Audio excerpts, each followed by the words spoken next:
Hi, welcome to the IP Talents webinar series. We appreciate you joining us today, and we're excited about your interest in learning more about the topics that IP Talents brings to the research security community through our webinar series. As you may know, we host a monthly discussion on topics related to your work, and we invite you to join us for those conversations and ask that you invite your colleagues to do so as well.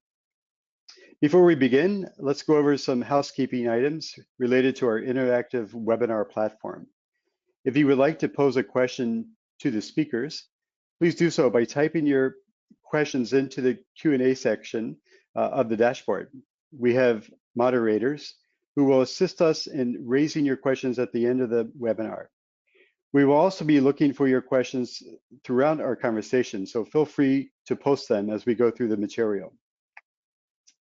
Today, we'll be discussing an important issue related to research grant compliance and the importance of ensuring that your principal investigators and other researchers have reported all of their outside activities, including their co-employment, business interest, research collaborations, and sources of funding, as required by federal research grant funding agencies and your internal compliance policies. My name is Alan Phelps, and I'm the CEO of IP Talents. I am joined today by my colleagues, Mike Shannon and Stefano Serafini, and we will share our thoughts on an emerging action that might be of great interest to those of you who are working on research security and compliance matters for your research universities and related organizations. This topic will be especially of interest to any organization that receives federal research grant funding.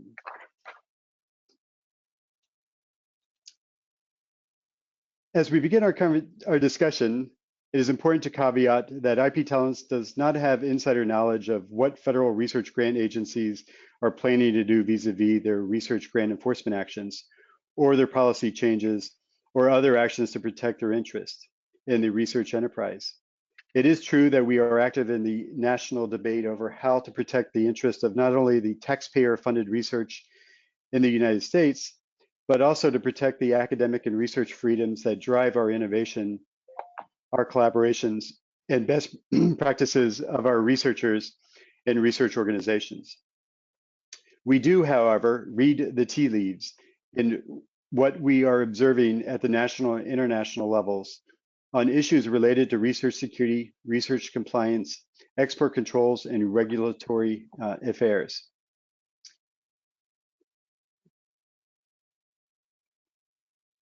Our promise to you, our current clients, and those who may be our clients in the future, is that we will continue to monitor the research security and compliance landscapes for both risk and opportunities to help inform your management decisions and to protect the best interests of your organizations and your stakeholders.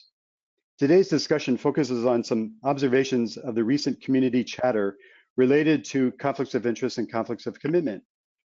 As we share with you our analysis, we invite you to engage us afterwards to better understand what these potential changes in federal research grant award enforcement actions might mean to your organization, such as your research university or company. Let's get started. Mike, welcome to the virtual stage, and please tell us a little bit more about the federal conflict of interest enforcement, where that started, so that we can better understand the recent changes that have been announced. Thanks, Alan. I'm Mike Shannon, the Executive Vice President for Government Solutions for IP Talents. And prior to my current role, I served as the Director of the National Institutes of Health, the Office of Management Assessment, that's within the Office of the Director of NIH. As the Chief Risk, Compliance, Audit, and Investigative Officer for NIH, I built investigations, enterprise risk, and internal controls for the nearly $50 billion in research program funds that NIH administers. As many of you know, federal research grant funding agencies have started to really focus on conflicts of interest issues. And this started about 5 years ago when NIH discovered that its peer review process had been exploited and manipulated by unethical researchers who had gamed the system. They gamed the peer review system by breaching the system's trust and transparency assumptions. Those investigations led to a closer look at conflicts of interest issues across the board, including a look into how accurate the conflict of interest disclosure statements were on federal research grant applications. A sampling of research grant applications indicated that principal investigators who submitted research grant applications were not always completely transparent on those grant applications. And the problem with that, of course, is it causes contractual and grant compliance problems and increases the legal and compliance risks for the principal investigator's employer. The employer, usually a research university or research organization, has certified that the information on the grant application was true, accurate, and complete, but may not be aware of additional information that the researcher failed to disclose. I'll now pass the virtual microphone to Stefano, the Executive Vice President of Europe for IP Talent. Stefano? Thanks, Mike. I appreciate the opportunity to join you and Alan in this conversation. Good day, everyone. Well, adding on to Mike's comments, in addition to scrutinizing its internal peer review process, the NIH began to investigate the extent of non-disclosures on extramural research grant applications, especially those applications submitted by U.S. research universities for NIH biomedical research funding.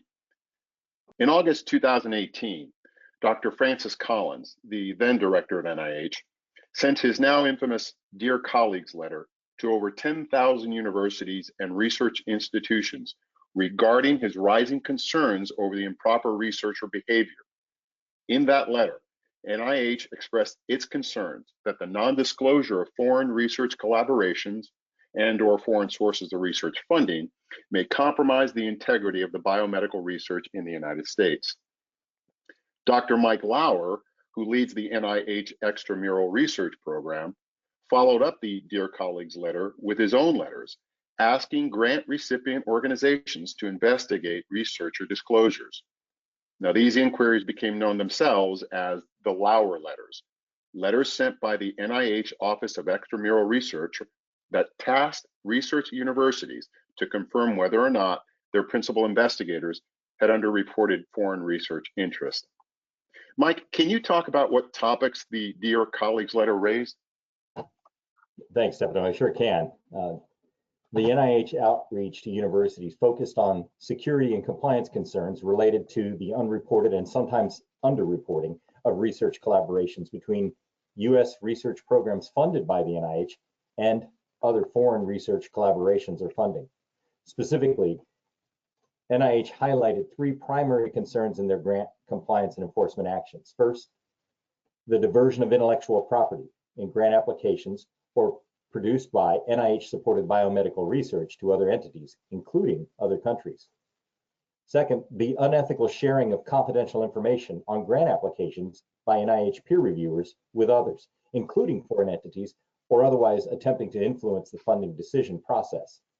And finally, the failure by some researchers working at NIH-funded institutes in the US to disclose substantial resources from other organizations, including, again, foreign governments, which threaten to distort decisions about the appropriate use of NIH funds or the awards themselves. Research universities have scrambled ever since to make sense of what the NIH letters would mean to their current and future grant funding opportunities. As government funding for basic and fundamental research had become an annual budget staple for most academic institutions in the United States, and an important source to attract and retain the best faculty, students, and to those research programs and institutes that were funded. Alan? Thanks, Mike. That is an important background. I appreciate you and Stefano covering the background information. As we discussed, the NIH realized in 2018 that although they suspected some of the researchers that were directly or indirectly funded by NIH grants were not being fully transparent on their research grant applications and did not disclose their foreign research collaborations and/or sources of funding, the agency did not have any ability to determine how big the problem actually was. In fact, the NIH to this day wrestles with understanding how many biomedical researchers, both inside and outside its agencies, have not reported foreign research conflicts correctly. The problem of not knowing the scope and scale of the conflicts of interest is not just limited to NIH institutions. The National Science Foundation, for example, and the Department of Energy, the Department of Defense, NASA, NOAA, and virtually every other federal research grant funding agency is now concerned about the research security and compliance integrity of their research programs and those programs that they fund. As some of you may have already seen, there's been some recent publications that highlight this problem. To answer the question of how big the conflict of interest problem is in the United States, many government agencies are now turning to big data to hunt for researchers who have not reported their foreign research collaborations. As noted in the September 2022 article published in the Science magazine, the National Science Foundation has invested in big data and advanced analytic systems to scour the internet looking for researchers that are funded by NSF grants. They're looking for those individuals that have not fully reported foreign research collaborations and or the sources of that funding. The CHIPS and Science Act, signed by President Biden on August 9th of this year, appropriates $52 billion over the next 5 years to stimulate the research, training, and manufacturing in microelectronics, and promised tens of billions more for fundamental research in many fields. Along with those investments is a mandate to strengthen research security, including a renewed emphasis on proactively managing conflicts of interest. The intended purpose of the big data analytics is to identify which NSF-funded researchers are not in compliance with the Foundation's grant policies and rules. NSF will take a closer look at any discrepancies that it finds and then reach out to the researcher's institution for more information. To this point, NSF program staff has referred individual cases to the agency's independent inspector general, who then decides whether or not to investigate. NSF plans to ask research universities and other institutions receiving their funding to work with the agency to better understand whatever derogatory information may have been surfaced by the big data hunt. Stefano, can you add some thoughts on how those research organizations might respond to the new government actions? Thanks, Alan. Happy to do so. Well, it's not really clear at this point what exactly research universities that are contacted by the NSF are supposed to do. As we mentioned previously, the Lauer letters from NIH asked research universities to investigate the alleged conflicts of interest. Unfortunately, neither of the government agencies that have been specific about what research organizations are to investigate, and more importantly, what the university should do when conflicts of interest have been confirmed. The biggest concerns and probably the biggest questions at research universities today include, first, how should they handle researcher non-disclosure or under-disclosure of foreign research affiliations? Second, what will be the financial and contractual impacts of these conflicts? And third, how can researchers update their conflict of interest records to restore themselves to an acceptable compliance level and still satisfy the expectations of the federal grant funding agency? Mike, can you speak to the proactive steps that research universities can take to find and fix the conflicts of interest first?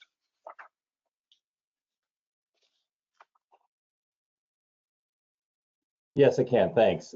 Those are really important questions, and each of the research universities need to answer how they're going to deal with the new NSF grant policy enforcement actions and the potential of similar actions taken by other government funding agencies. All of the agencies are going to have a more stringent reporting requirement to the Congress in some pending legislative activity. So it's very important that those questions be focused on. So how will your research universities manage the potential avalanche of questions and requests for investigations from NSF, NIH, and your other federal grant funding agencies? Will your sponsored research partners follow the government's example and begin to demand that its research university partners provide evidence that the researchers assigned to their research projects are free of conflicts of interest and conflicts of commitment? We launched IP Talents to help your organization manage those concerns and support research universities in quickly identifying their research conflict of interest risk by leveraging our own conflict of interest risk management platform to provide you with proprietary risk insights. These insights and conflict of interest intelligence inform your research security actions and guide your compliance risk remediation efforts.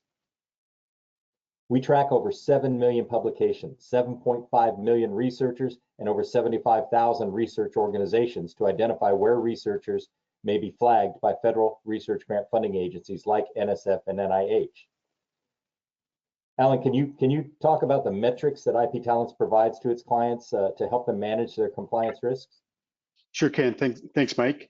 As part of our managed research security services, IP Talent uses its open source platform to provide 5 key metrics to measure your academic research collaborations risk. First, we monitor the foreign collaborations over time. It gives you a trend analysis that allows you to see how your research compliance and security teams are managing the risk from year to year. We also track your research university's foreign collaborations by country and by the number of foreign research collaborations. And we provide risk assessments of your foreign influence threat groups involved, meaning we cross-verify and cross-reference your foreign funding sources against known or suspected nation state or foreign influence threat actors. Finally, we identify the risk associated with and the potential funding impact to those collaborations and those research grant funding agencies and projects. And so one of the things that our metrics allows you to do is identify which one of your research grants are at the highest risk based on the foreign influence and foreign collaborations that may or may not have been reported to your organization during its conflict of interest reporting. One of our managed service offers focuses on the conflict of interest disclosures and stuff, specifically around whether or not your researchers have disclosed properly. A good strategy for research universities and other research organizations to consider is to proactively manage your conflict of interest risk before you receive a formal letter or enforcement action from the funding government agency. We recommend leveraging open source intelligence to identify your research foreign collaboration risk and correcting any errors and omissions in your university's conflict of interest reporting and other outside activity documentation requirements. IP Talent's clients can do this by subscribing to our express COI disclosure veracity checks.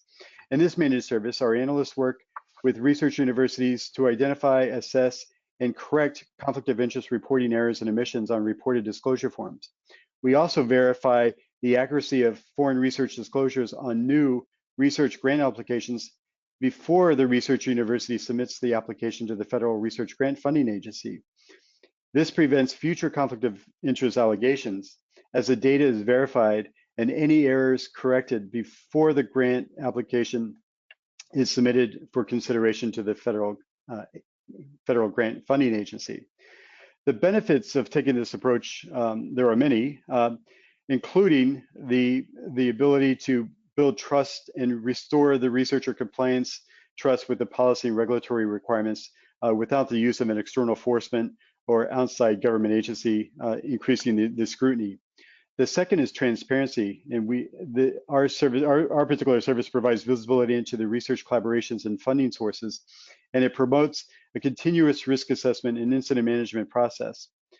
And new to our managed services, the ability to identify new licensing and commercialization opportunities as a result of correcting the errors found in foreign research collaboration in projects related to those funded activities. And most importantly, is the proactive risk management approach that we provide.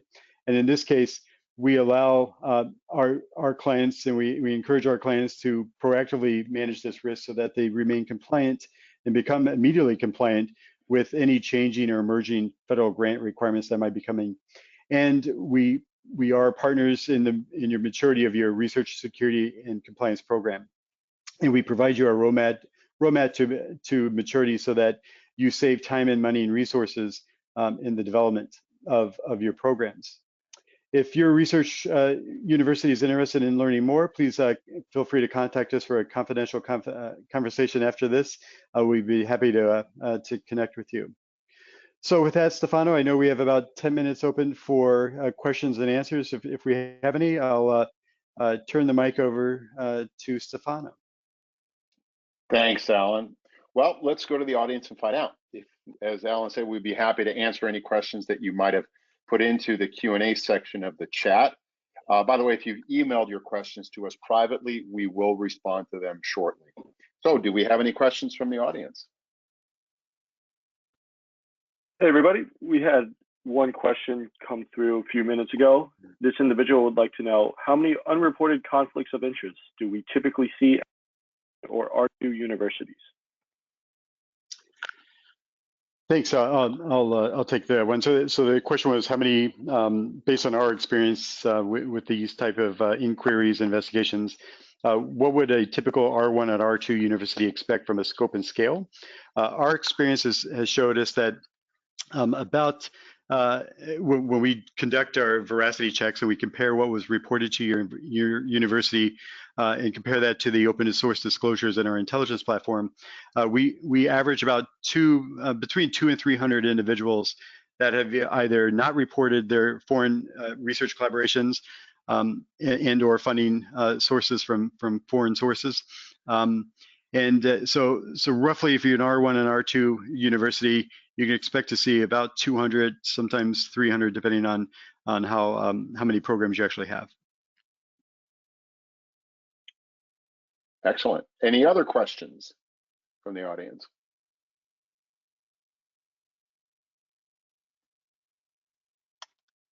Hi, I just had some issues typing in, so I figured I can actually speak out about this one. I noticed you had mentioned earlier that you guys, with these policies, or as you had mentioned, like reading the tea leaves. For someone who's working in compliance, what does that sense of urgency look like? And I guess like a timeline for us to get prepared for that. I can take that one from a compliance standpoint. This is Mike Shannon. So the clock is absolutely ticking and has been since January when the NSPM 33 was provided. But the clock began ticking a little bit faster with the CHIPS and Science Act that reinforced the research security protocols, but also in effect codified it within the CHIPS and Science Act. There's a statement in there, it's kind of hidden in there, but it says very clearly that federal funding agencies must implement OSTP guidelines. That would include the NSPM 33. So that clock is ticking, the urgency is there. And when you look at the congressional language and you look at what the NSPM 33 and what the CHIPS and Science language states and what's pending, it's clear that Congress's intent is to move away from what has actually become a cliche in the statement of we can't arrest our way out of this. Well, you can't also terminate your way out of this. The objective, and that's what IP Talents focus on, is bringing people to a place of restoration and a place of compliance and trust. And that's where our focus is. That's what the tea leaves are telling us, that legislation is still pending, but NSPM 33 and the CHIPS and Science Act make it very clear that federal agencies are going to be looking in with greater earnest, and that the requirements are going to become more stringent, and a focus is on not decimating the science enterprise, but to restore to a place of compliance and trust. That's a great point, Mike. And if you don't mind me adding a couple of comments there. So the open source or the public article in that science magazine that talked about how the National Science Foundation was investing its resources to leverage data to find those disclosures that may or may not have been reported. It really does press on the urgency button, because not only does the CHIPS Act and NSPM 33 guidelines kind of dictate and mandate that research universities and other institutions proactively manage this risk, but now that federal agencies like NSF and NIH are now on the hunt for those unreported disclosures, that really does impact the urgency here, so that what used to be considered best practice, or at least kind of the gold standard of research security and compliance to proactively manage this. Now your university can expect to see more Lauer letters or letters from federal agencies that are asking you to investigate. And as we all know, receiving basically a government request for information, while it can be very benign and friendly, it still requires the university to take action, and you lose the benefit of managing it the way you would normally manage a compliance risk. And so we're encouraging, the reason we scheduled this webinar is that the clock has started. Universities are now, now on the clock to get some resolution and some visibility into their the scope and scale of their conflicts of interest, and correct those. So our ability to help you find who might be out of compliance and then restore them back into compliance really will help alleviate the pain points. So when and if you do get an inquiry or a letter from a federal agency about one of your researchers, you will be in a much better position to be aware of that and be able to respond to that letter that you identify that risk and that unreported relationship on your own. You took actions to correct and course correct that individual researcher, and you really force then the conversation around, is there really any action here? So our belief is that if you proactively mitigate this risk, you will head off kind of the federal response to this, and that if the problem has been resolved, there's really nothing to follow up on there. So that's what we're encouraging our clients to do. If you haven't taken a look at this, feel free to have that conversation with you. And with that, I'll turn it back over to see if we have any more questions. Alan, while she's pulling up another question, I want to point out something too about the NSF. They've discussed an algorithm they're putting together, and some universities might be waiting for that, thinking that they don't need to hire someone to help them find this risk because they're going to just use that algorithm.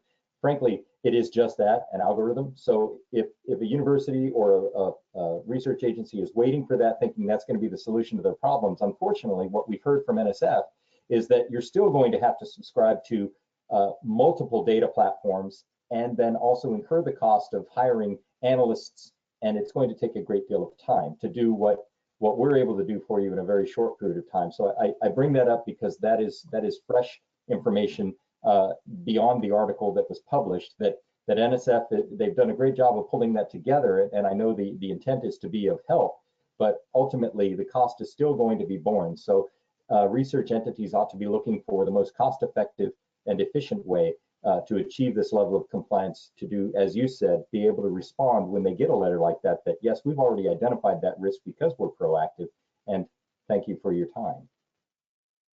Yep, excellent.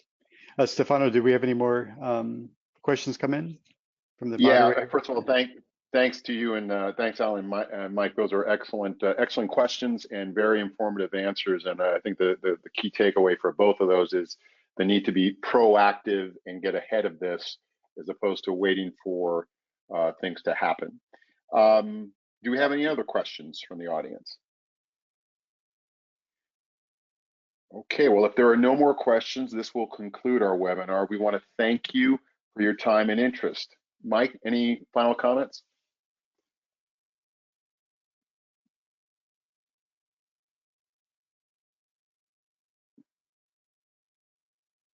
Yeah, might have so this is Alan. I just wanted to thank all of you for joining us today, and please look forward to our next webinar in the series. We're pulling out topics that are timely and relevant to your research, security, and compliance programs, and again, we look forward to engaging you offline if you prefer to ask about your particular issues. We're always here to help. Thanks, everyone. Yep, thank you. Take care.